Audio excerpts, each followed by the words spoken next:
Hello student, बहुत बहुत स्वागत है आप सभी का यूटी एजुकेशन के इस ऑफिशियल यूट्यूब चैनल पे।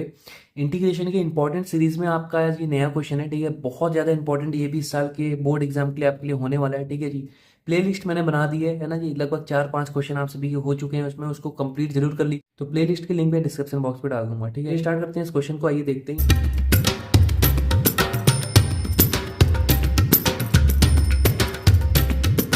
सबसे पहले -1 से +1 की लिमिट लगी हुई है और यहाँ पे 5x⁴ root of x⁴ + 1 dx दे रखा है क्वेश्चन। जैसे कि यहाँ पे लिखा है x⁴ + 1। ठीक है, आपको पता है कहीं मैं इसका डिफ्रेंशिएशन करता हूँ, अवकलन करता हूँ, तो मुझे बाहर वाली चीज मिल जाएगी। x⁵ का क्या होगा, 5x⁴ और 1 का 0 हो जाता है। इतना आपको दिमाग लगाना पड़ेगा पेपर में। ठीक है जी, आइए इसको हम लोग प्रतिस्थापित करते हैं t के रूप में। तो यहाँ पे मैं कह दूंगा x⁵ एग्जाम्पल, और दोनों साइड में d/dx करता हूँ। मतलब यहाँ भी करता हूँ d/dx ऑफ, इसका मतलब ये है कि मैंने dx इधर भी दिया, dx इधर, दोनों साइड में मैंने dx दे दिया। अब यहाँ पे d/dx का मतलब ये होता है कि आप अवकलन कर रहे हैं। ठीक है, यहाँ पे कहीं मैं x⁵ का अवकलन करने जाऊंगा विद रिस्पेक्ट टू x, तो आपको पता है 5x⁴ आंसर आ जाएगा। और कांस्टेंट का भी इंटीग्रेशन कर दो चाहे डिफरेंशिएशन कर दो, आना 0 है तो सिंपल सी बात है 1 का आपका 0 आ जाएगा। और इस चीज को आप dt/dx कह सकते हो, है ना जी। थोड़ा क्लोज करके लिख दिया हमने। इस वाले dx को कहीं मैं इधर भेजूंगा तो मुझे मिल जाएगा 5x⁴ dx is to dt।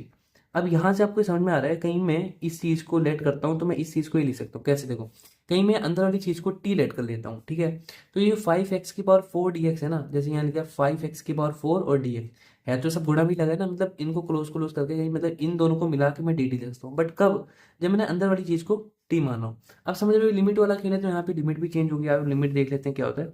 मैंने आपको बताया कि लिमिट आप मेन फंक्शन से ही चेंज करेंगे। यहाँ पे आप x की वैल्यू डालते जाएंगे, नई लिमिट आपको मिल जाएगी। जैसे आप लोअर लिमिट देखना चाहते हैं तो लोअर लिमिट जैसे -1 यहाँ स्टार्टिंग में दे रखी थी, तो जहां जहां x है ना पूरी इक्वेशन में -1 डाल दो। फॉर एग्जाम्पल यहाँ पे -1⁵ हो जाएगा, +1 है ना जी। तो आपको t की वैल्यू क्या मिली, देखो, -1⁵ भैया -1 ही होने वाला है, +1 is two t। Means t की वैल्यू आपको जो लोअर लिमिट मिल रही है वो मिल गई 0। ठीक है, अब यहाँ पे आप अपर लिमिट देखने के लिए क्या करोगे, 1, जैसे क्वेश्चन में 1 दे रखी थी तो यहाँ पे आप x की जगह 1 डाल दोगे। ठीक है, जैसे कि 1⁵ हो जाएगा, +1 इज टू t। देन ये भैया 1 ही होता है, 1⁵ 1 होता है, और बाहर भी 1 यानी 2 हो गया। कुल मिला के टी की यहाँ पे जो अपर लिमिट आ गई वो हो गई 2। मीन्स अब लिमिट जो होगी वो 0 से 2 हो जाएगी, ना कि -1 से 1 रहेगी। ठीक है, तो आप देख लेते हैं, ये बहुत सरल हो गया क्वेश्चन आपका। तो इंटीग्रेशन 0 से 2 की लिमिट लग जाएगी आपकी सिंपल से। और जहाँ पे अब मैं थोड़ा क्वेश्चन नीचे लेता हूँ, यहाँ पे देखो, जहां पे आपने x⁵ + 1 था वहां आप t लिख दो। ठीक है, सिंपल सी बात है। तो यहाँ मैंने रूट ऑफ t कर दिया। ठीक है, क्योंकि मैंने पूरे को नहीं, खाली अंदर वाले को t माना है। ठीक है, और इन दोनों को मिला के मतलब ये जो है ना 5x⁴ dx, 5x⁴ dx, इसको आप dt लिख दो आप। ठीक है, तो इनको मिला के मैंने dt लिख दिया। आगे बस जो रूट होती है उसको मैं पावर में कैसे कन्वर्ट करता हूँ, 1/2 की पावर में करता हूँ। तो यहाँ पे t की पावर ये 1/2 है एक तरह से। ठीक है जी, इंटीग्रेशन आपको इसका करना है। ठीक है, अभी रिफ्लेक्ट टू टी है तो यहाँ पे ऐड करना पड़ेगा। तो 1/2 में कहीं आप 1 ऐड करते हो तो 3/2 होता है, सिंपल सी बात है ना जी। तो यहाँ पे आ जाएगा 3 की पावर, मतलब t की पावर 3/2, और नीचे भी 3/2 आता है ना। ये सब इंटीग्रेशन की जनरल बातें हैं, वन शॉटेड मैंने कर रखा है। आप चैनल विजिट करोगे आपको सारी चीज़ें मिल जाएंगी। ठीक है, अब लिमिट 0 से 2 लगानी है यहाँ पे आपको, सिंपल सी बात है ना।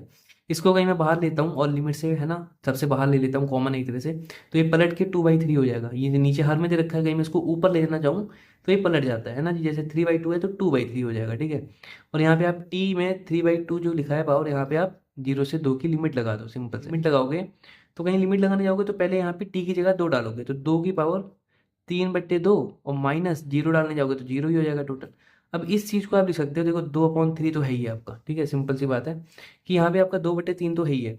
इसको आप कह सकते हो, ये जो है ना 2 की पावर 3/2 है ना जी। इसको आप कह सकते हो 2, और 2 की पावर 1/2। आ रही बात समझ में भैया, पावर से ऐड हो जाती है ना। आपने सुना था कहीं गुणा में लगाया हो दो चीज एक जैसा तो पावर ऐड हो जाती है। इसकी पावर 1 है एक तरह से, इसकी पावर 1/2 है, तो 1 + 1/2 कितना होता है, 3/2 नहीं होता है। और ये 3/2 है, मतलब इसको मैं ऐसे तोड़ सकता हूँ कुल मिला के। ठीक है, अब ये 2 है, ये 2 है भैया, ये 4 हो जाएगा गुणा होके। और मैंने कहा था कि 1/2 पावर लगी है तो उसको मैं रूट कह सकता हूँ, है ना जी। तो ये 4 है, उसके बाद ये √2 लगा है, और नीचे 3 है। तो कुल मिला के आपका आंसर ये आ जाएगा, है ना। बहुत जनरल सा, बहुत हल्का सा क्वेश्चन है। यहाँ पे आप देख सकते हो आपका आंसर आ चुका है। तो जनरली आपको ऐसे खेल करना है ना जी। कहीं समझ ना आए तो आप पूछ सकते हो कमेंट में, मैं जरूर रिप्लाई दूंगा, है ना जी।